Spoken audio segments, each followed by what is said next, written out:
નમસ્કાર મિત્રો। દેશના ગૃહમંત્રી અમિત શાહે 2 દિવસ ગુજરાતમાં હતા અને અમદાવાદની અને આસપાસ હતા। એક દિવસ તો એમને ઉત્તરાયણમાં પતંગ ચગાવ્યા અને બીજા દિવસે 15 જાન્યુઆરીએ અનેક કાર્યક્રમોમાં એમને હાજરી આપી। અમદાવાદ, કલોલ, મોડાસા અને બધા જ વિસ્તારોમાં ફર્યા છે અને લોકાર્પણના કાર્યક્રમો હતા। બધી જ જગ્યાએ અલગ અલગ સ્પીચ આપી છે। ગુજરાતમાં વિકાસની વાત કરી છે, પણ બધાની વચ્ચે 2 ક્લિપ ખૂબ વાયરલ થઈ રહી છે।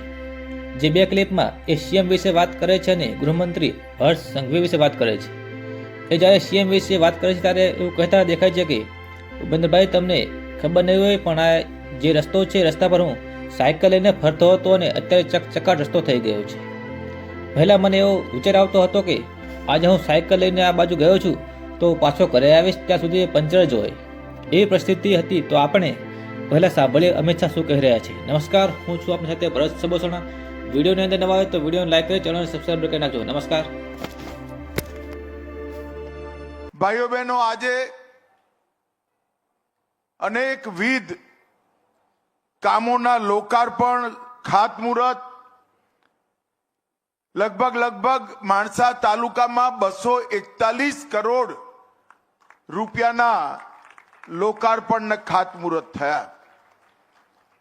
ભૂપેન્દ્રભાઈ અને કુંવરજીભાઈ એની વિગતે બધી વાત કરી, શું ફાયદા થશે।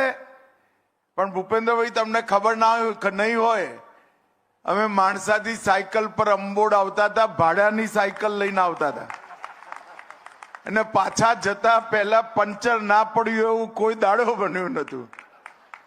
અને આજે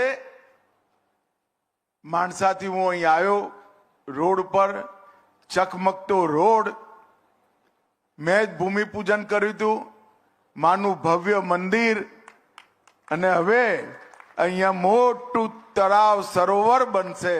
ભૂપેન્દ્રભાઈ, માણસાના વતની તરીકે તમારો હૃદયપૂર્વક ખૂબ ખૂબ આભાર માનું છું। હું હાજર હોઉં ના હોઉં, આપણા હર્ષભાઈ સંઘવી ગાંધીનગરના પ્રભારી મંત્રી છે।